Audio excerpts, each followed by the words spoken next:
Malam itu, desa kecil tempat Pak Harto tinggal tampak sunyi dan gelap. Angin malam menghembuskan dingin yang menusuk, membuat setiap sudut jalanan terasa asing dan mencekam.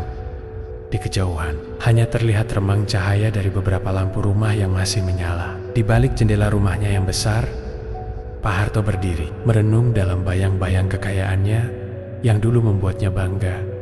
Tetapi kini, malah terasa hampa. Pak Harto dikenal sebagai saudagar kaya raya. Ladangnya luas, gudang-gudangnya penuh beras, dan rumahnya besar seperti istana.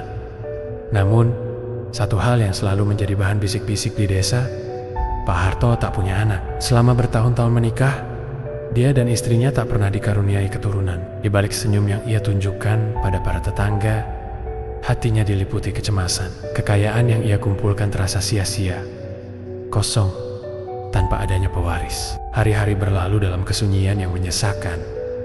Setiap malam, Pak Harto duduk di ruang tamu dengan hati yang semakin gelisah. Waktu seperti berjalan pelan, dan pikiran tentang garis keturunannya menjadi bayangan gelap yang terus menghantui. Tekanan dari para kerabat dan bisikan masyarakat semakin menusuk, mengingatkannya bahwa ia adalah satu-satunya kepala keluarga tanpa penerus. Rasa putus asa itu akhirnya membawanya pada pilihan yang kelam. Ia mulai mendatangi tempat-tempat yang tak biasa, bertemu dengan orang-orang asing yang menawarkan jalan keluar. Dalam keremangan malam, ia berani menemui sosok misterius, seorang dukun yang katanya memiliki ilmu pesugihan yang bisa membuat seseorang mendapatkan segala yang ia inginkan, termasuk keturunan. Bayangan pertemuan itu masih terpatri jelas di pikirannya. Aroma kemenyan dan suara mantra yang mencekam masih membekas. Sang dukun, dengan tatapan mata tajam yang menusuk, mengajukan syarat yang tidak mudah. Dengan suara berat, dukun itu memperingatkan bahwa apa yang diminta Pak Harto bukanlah sesuatu yang bisa ia dapatkan tanpa harga. Namun, dalam hati Pak Harto, ketakutan akan hidup tanpa penerus mengalahkan rasa takut akan konsekuensi perjanjian itu. Bahkan saat istrinya, yang diam-diam merasakan ada yang berubah pada suaminya, mencoba berbicara dan bertanya, Pak Harto hanya menghindar, menahan kecemasannya sendiri. Malam demi malam, bayangan akan sebuah keluarga yang lengkap menggerogoti pikirannya, hingga suatu malam, ia tak bisa lagi menahan diri. Dengan keyakinan yang telah bercampur dengan rasa takut dan kegelisahan, ia memutuskan bahwa apapun yang terjadi, ia akan menerima syarat dukun tersebut demi seorang anak, demi penerus, demi harga diri yang selama ini hilang dari hidupnya. Angin malam berhembus semakin kencang, membawa bisikan kelam yang seakan menertawakan keputusannya. Di dalam kegelapan, Pak Harto hanya bisa berharap bahwa pilihan ini akan membawa kebahagiaan yang selama ini ia dambakan. Namun, di dalam hatinya ada keraguan yang samar bahwa mungkin ia telah melangkah ke jalan yang tak bisa ia hindari.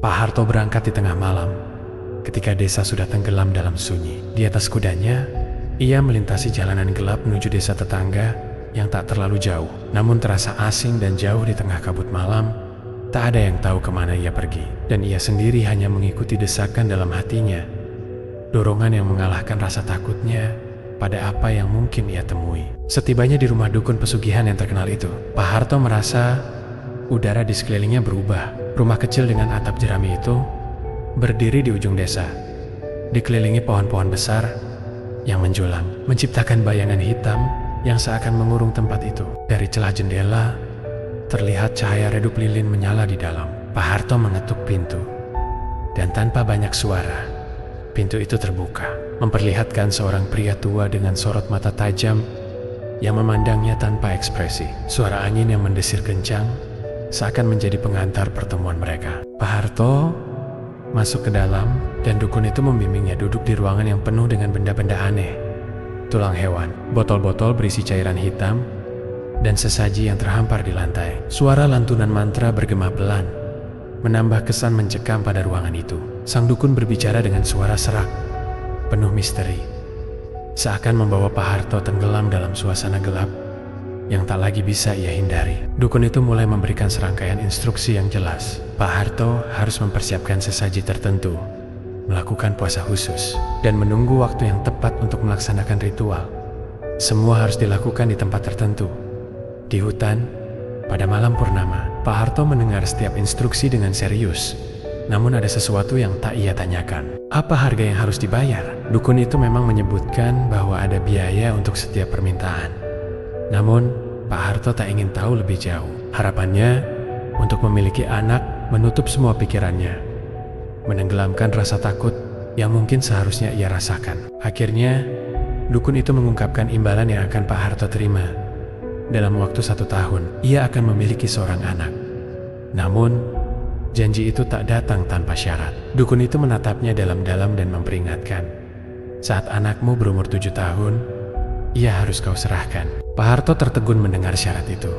Tetapi keinginannya untuk memiliki keturunan begitu kuat, hingga ia merasa syarat itu tak begitu penting. Dalam hatinya, ia membujuk dirinya sendiri bahwa 7 tahun adalah waktu yang lama. Dalam 7 tahun, mungkin ia bisa mencari jalan lain, memikirkan rencana yang berbeda. Maka, tanpa ragu, ia menyetujui perjanjian itu. Malam itu, Pak Harto menyegel nasibnya. Ia pulang dengan hati yang tenang, bahkan bersemangat. Pikirannya dipenuhi bayangan memiliki seorang anak, seorang penerus yang akan mengisi kekosongan dalam hidupnya dan mewarisi semua yang telah ia kumpulkan. Namun, di balik semua itu, bayangan syarat yang ia sepakati diam-diam membayangi benaknya. Pak Harto tidak ingin memikirkannya terlalu jauh. Di matanya, anak yang akan hadir adalah anugerah, bukan pengorbanan. Bayangan peringatan sang dukun, ia abaikan. Meskipun dalam hatinya, ia tahu ada sesuatu yang kelak harus ia hadapi. Di luar Rama, angin malam berhembus, membawa bisikan dari kegelapan, seakan mengingatkan bahwa perjanjian itu telah dicatat, tidak bisa diubah, dan bahwa waktu terus berjalan.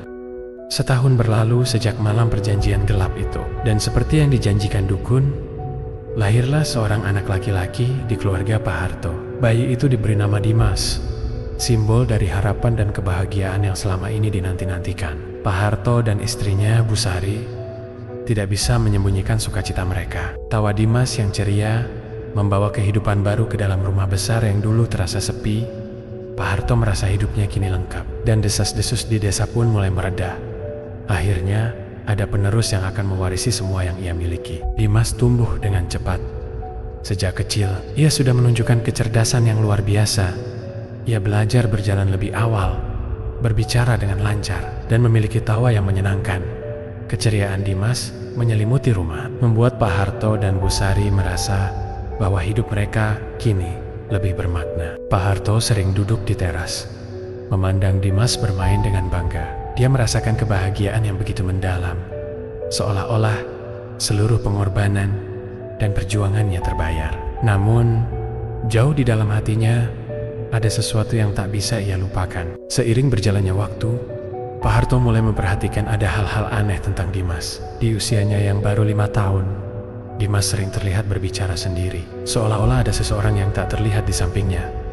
Awalnya, Pak Harto menganggapnya sebagai imajinasi anak-anak yang biasa. Tapi semakin lama, percakapan itu terdengar serius dan aneh, seolah-olah Dimas sedang berbicara dengan seseorang yang nyata. Kadang-kadang, ia bahkan tertawa sendiri di sudut gelap ruangan, atau menatap kosong ke arah bayang-bayang. Tawa ceria yang dulu membuat Pak Harto bahagia, kini mulai terdengar seperti sebuah bisikan yang asing dan mengganggu. Pak Harto mulai merasa resah. Bayangan perjanjian yang pernah ia buat dengan sang dukun kembali menghantui pikirannya. Setiap kali ia melihat Dimas, ia ingat dengan jelas kata-kata dukun itu. Saat anakmu berumur 7 tahun, ia harus kau serahkan. Pak Harto berusaha mengusir pikiran itu, meyakinkan dirinya bahwa semua ini hanya kekhawatiran berlebihan. Dia tidak ingin percaya bahwa ada sesuatu yang salah dengan Dimas. Namun, semakin ia mencoba melupakan, semakin kuat bayangan ketakutan itu menghantuinya, membuat hatinya tidak tenang. Ketika malam tiba dan semua orang sudah tertidur, Pak Harto sering terjaga, duduk di tempat tidur dengan hati yang cemas. Di sebilannya, Bu Sari tidur dengan tenang, tidak menyadari pergulatan batin yang dialami suaminya. Pak Harto menatap langit-langit kamar, bertanya-tanya apakah perjanjian yang ia buat dulu adalah kesalahan besar. Tetapi setiap kali perasaan takut itu muncul, ia kembali menenangkan diri dengan berpikir bahwa masih ada waktu 2 tahun lagi sebelum Dimas berumur 7 tahun. Mungkin dalam 2 tahun itu, ia bisa menemukan cara untuk menghindari syarat yang telah ditetapkan. Namun, semakin lama, Dimas menunjukkan ketertarikan pada hal-hal yang tak biasa. Untuk anak seusianya, ia gemar mengumpulkan benda-benda yang gelap dan aneh, seperti batu hitam atau ranting pohon yang patah. Bebero Pakoli. Pak Harto memergokinya menatap benda-benda itu dengan pandangan yang dalam, seolah-olah ia melihat sesuatu yang tak kasat mata. Bu Sari mulai merasakan ketidaknyamanan.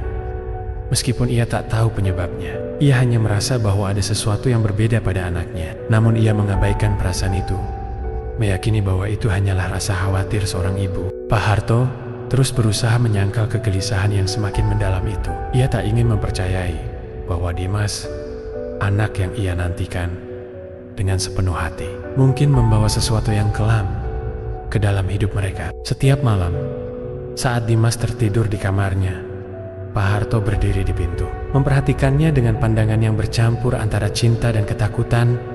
Wajah polos Dimas yang tertidur lelap tampak damai. Namun bagi Pak Harto, setiap malam itu adalah pengingat bahwa waktu terus berjalan. Menjelang ulang tahun ke-7 Dimas, keanehan mulai menyelimuti rumah Pak Harto. Awalnya, hal-hal kecil yang hampir bisa diabaikan. Suara-suara samar di malam hari, seperti bisikan dari sudut-sudut gelap rumah, dan bayangan yang melintas cepat di ujung mata. Setiap kali Pak Harto mencoba melihat lebih jelas, bayangan itu lenyap seketika, membuatnya bertanya-tanya, apakah hanya imajinasinya saja yang bermain? Namun, semakin mendekati ulang tahun Dimas, keanehan itu berubah menjadi sesuatu yang lebih mengganggu. Di malam-malam tertentu, rumah mereka tiba-tiba dipenuhi bau busuk yang datang tanpa sebab. Aroma itu begitu pekat, seperti sesuatu yang membusuk dalam kegelapan. Tak peduli berapa kali Pak Harto memeriksa setiap sudut rumah, ia tak pernah menemukan sumber bau itu. Bau itu datang dan pergi begitu saja, membuat jantungnya berdetak lebih cepat, seolah ada sesuatu yang mengintai dari bayang-bayang. Kegelisahan Pak Harto semakin memuncak saat ia mulai mengalami mimpi buruk yang sama berulang kali. Dalam mimpi itu, ia melihat Dimas berdiri sendirian di kegelapan, tampak kecil dan tak berdaya. Dari bayang-bayang, sesosok makhluk misterius muncul, memanggil Dimas dengan suara yang aneh, seperti jeritan yang ditahan. Dimas tampak ketakutan, dan setiap kali Pak Harto mencoba menghampiri dan menariknya dari kegelapan, tubuhnya terasa berat, seolah ada sesuatu yang menahannya. Saat Dimas memanggilnya dengan suara yang terdengar asing, meminta pertolongan, Pak Harto terbangun dengan napas tersengal-sengal. Keringat dingin mengalir di dahinya, dan jantungnya berdegup kencang. Mimpi itu terasa begitu nyata, seolah ada kekuatan yang mencoba memperingatkannya akan sesuatu yang mengerikan. Namun, Pak Harto tetap diam, mencoba menyembunyikan ketakutannya dari istrinya. Ia tidak ingin membuat Bu Sari khawatir, tetapi Bu Sari bukanlah orang yang mudah dibodohi. Semakin hari, ia merasa ada yang berubah dari suaminya. Pak Harto yang biasanya tenang dan penuh percaya diri, kini tampak selalu gelisah dan tidak bisa tidur nyenyak. Ia juga merasakan ada yang aneh pada Dimas. Anaknya yang dulu ceria kini sering terlihat melamun, menatap kosong ke arah sudut ruangan yang gelap. Terkadang, Bu Sari mendengar Dimas berbicara sendiri, dengan suara yang lirih, seolah sedang berbisik dengan seseorang yang tak terlihat. Rasa takut mulai merayapi hati Bu Sari. Di suatu malam, ketika ia sedang berusaha tidur, ia mendengar suara Dimas dari kamar sebelah. Suara anaknya terdengar berbeda, lebih dalam dan berat, seperti bukan suara anak-anak. Dengan hati-hati, ia bangun dan mengintip dari celah pintu kamar Dimas. Yang dilihatnya membuat bulu kuduknya meremang. Dimas duduk di lantai, menatap ke arah dinding yang gelap, seolah-olah sedang berbicara dengan sosok yang berdiri di sana. Kata-kata yang keluar dari mulut Dimas tidak jelas, namun intonasinya terdengar seperti bisikan yang samar dan penuh ketakutan. Bu Sari tertegun di depan pintu.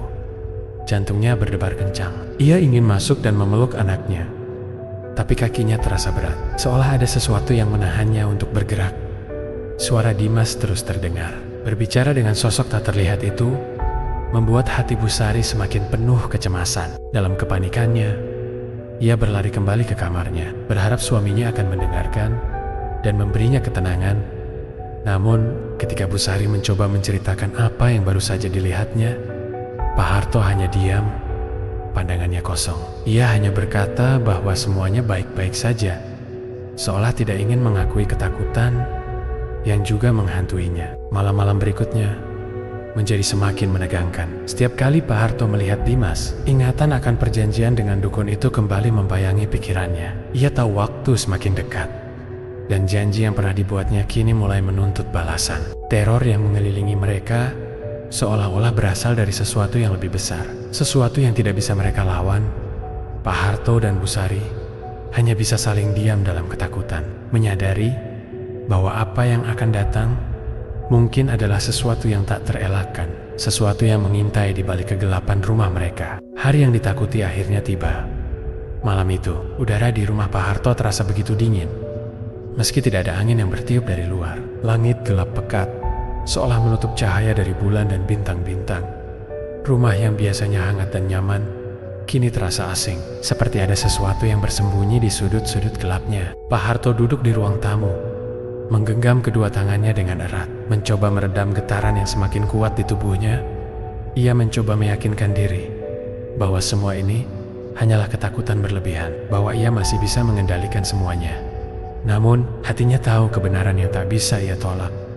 Waktu perjanjiannya telah tiba. Pak Harto menatap sekeliling ruangan, memperhatikan setiap sudut dengan waspada. Suasana begitu sunyi, hampir mencekik, dan hanya terdengar suara detik jam yang berdetak pelan, seolah menghitung mundur waktu yang tersisa. Dalam kesunyian yang mencekam itu, sesekali ia merasa mendengar bisikan-bisikan halus yang datang dari balik dinding. Suara-suara yang tak jelas asalnya, yang seolah memanggil namanya dengan penuh ejekan. Pak Harto merasakan ketakutan yang begitu dalam, namun ia tidak bisa bergerak dari tempatnya. Tiba-tiba, dari sudut ruangan, ia melihat sosok yang tak asing.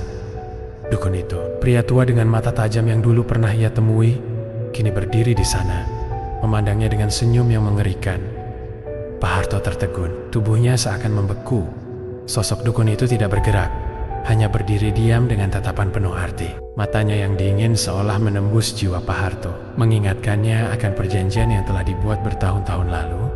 Dengan satu gerakan pelan, dukun itu mengangkat tangannya, memberi isyarat, seolah mengatakan bahwa waktunya telah tiba dan tidak ada yang bisa dilakukan untuk menghindarinya. Pak Harto menelan ludah, kepalanya dipenuhi kebingungan dan rasa takut. Ia tahu arti tatapan dukun itu. Ia tahu bahwa ia sudah terikat pada janji yang pernah diucapkannya. Namun, batinnya memberontak, menolak takdir yang harus ia terima. Dengan napas yang berat, ia mencoba berpikir keras, mencoba menemukan cara untuk menghindari perjanjian itu, untuk melindungi Dimas dari bayangan gelap yang kini menghantuinya. Namun, setiap kali ia berpikir untuk melawan, bayangan dukun itu semakin jelas di hadapannya, seolah memberitahunya bahwa tak ada jalan keluar, bahwa janji yang telah dibuatnya tak mungkin diingkari. Pak Harto merasakan perasaan terjebak yang begitu kuat. Tidak ada orang yang bisa ia mintai pertolongan. Tidak ada cara untuk menghindar dari nasib yang telah ia pilih sendiri. Di balik segala kekayaannya, kini ia merasa begitu lemah, tak berdaya, seolah semua yang ia miliki tidak ada artinya di hadapan kegelapan yang kini menuntut balasan. Pandangannya mulai kabur oleh ketakutan yang semakin pekat, dan pikiran tentang kehilangan Dimas membuat dadanya sesak. Dalam detik-detik itu, perasaan takut dan penyesalan datang bersamaan, menyesakkan dada Pak Harto. Ia memikirkan wajah ceria Dimas Tawa Polosnia dan betapa besar kasih sayangnya pada anak itu. Semua itu kini terasa seperti beban berat yang menekan, mengingatkannya akan dosa yang ia lakukan demi mendapatkan keturunan. Ketika pandangannya kembali pada sosok dukun itu, ia tahu tak ada lagi waktu untuk lari atau mengelak. Tak ada yang bisa ia lakukan selain menghadapi kenyataan yang mengerikan ini. Pak Harto duduk dalam diam, merasakan kegelapan semakin mendekat, seolah siap menelannya kapan saja. Jam menunjukkan tengah malam. Keheningan menyelimuti rumah Pak Harto, menciptakan suasana yang lebih dingin dan mencekam dari sebelumnya. Pak Harto menatap Dimas yang tengah tertidur lelap. Wajahnya begitu polos dan damai, seakan tidak ada yang salah di dunia ini. Namun, firasat buruk di dalam hati Pak Harto semakin kuat. menindihnya dengan berat yang tak tertahankan. Ia tahu waktunya telah tiba. Janji yang dulu diucapkannya kini menagih harga. Tanpa peringatan, Dimas mulai bergerak. Tubuh kecilnya bangkit dari tempat tidur. Namun gerakannya tidak seperti biasa. Seolah ada kekuatan tak terlihat yang mengendalikannya, membuatnya berdiri dengan kaku dan tatapan kosong, seperti sedang berjalan dalam keadaan tidur. Dengan langkah lambat, Dimas mulai keluar dari kamar, menuju pintu depan rumah. Pak Harto segera bangkit. Mencoba menghentikannya, ia mengulurkan tangan, berusaha menarik Dimas kembali. Namun tubuhnya sendiri seperti tertahan oleh kekuatan misterius. Tangannya terasa lemah. Setiap langkahnya terasa semakin berat, seperti ada sesuatu yang menahan gerakannya. Ia hanya bisa menyaksikan putranya berjalan keluar, menuju kegelapan malam yang pekat. Seolah tempat itu telah menunggunya sejak lama. Ketakutan mencekam hati Pak Harto. Keringat dingin membasahi dahinya, dan dadanya berdegup kencang dalam ketakutan dan penyesalan. Ia ingin berteriak, ingin meminta bantuan, namun suaranya hilang, tertelan oleh sunyi yang mematikan. Dalam hati, ia meronta, memohon agar mimpi buruk ini berakhir, agar semuanya hanya ilusi yang segera lenyap. Namun, kenyataan tak dapat ia bantah. Ia telah terperangkap dalam janjinya sendiri. Dimas berjalan terus, melangkah perlahan menuju tempat yang tak jauh dari rumah. Di sana, sosok bayangan dukun yang dulu memberikan perjanjian itu berdiri dengan tegak. Sosoknya lebih nyata dan mengerikan dari sebelumnya. Matanya yang tajam memandang lurus pada Pak Harto. Tatapan dingin yang mengingatkan akan janji yang telah terucapkan. Dukun itu tersenyum tipis. Senyum yang dipenuhi kemenangan. Dengan tangan gemetar, Pak Harto berusaha melawan ketakutannya. Mencoba mengambil satu langkah lagi, mendekati putranya. Namun tubuhnya terasa semakin berat. Hampir tidak dapat digerakkan. Ia hanya bisa berdiri di sana, menyaksikan dari kejauhan, saat Dimas berhenti tepat di depan sosok dukun itu. Dukun tersebut mengulurkan tangannya, seolah siap meraih Dimas, mengambilnya seperti yang telah ia janjikan. Pak Harto merasa dadanya seperti ditusuk ribuan pisau. Di satu sisi, ia tahu inilah harga dari keputusannya dulu. Namun di sisi lain, ia tak bisa menerima kenyataan bahwa ia harus kehilangan anak yang begitu ia cintai. Anak yang telah lama ia tunggu. Dalam hati, ia memohon ampun, berdoa agar ada keajaiban yang menyelamatkan Dimas dari takdir yang mengerikan ini. Tapi keheningan menjawab doanya. Bayangan dukun itu semakin dekat pada Dimas. Senyumnya semakin lebar. Pak Harto merasakan keputusasaan yang begitu dalam, seolah seluruh dunianya runtuh dalam sekejap. Pak Harto menjerit. Suaranya parau, namun seolah tersedot ke dalam malam. Hilang begitu saja tanpa jejak. Ia mencoba berlari ke arah Dimas, mencoba merengkuh anaknya yang kini berdiri di depan sosok bayangan dukun itu. Tapi kakinya seolah tertanam di tanah, tak bisa bergerak. Hatinya terasa hancur. Rasa bersalah dan penyesalan menusuk-nusuk hingga ke tulang.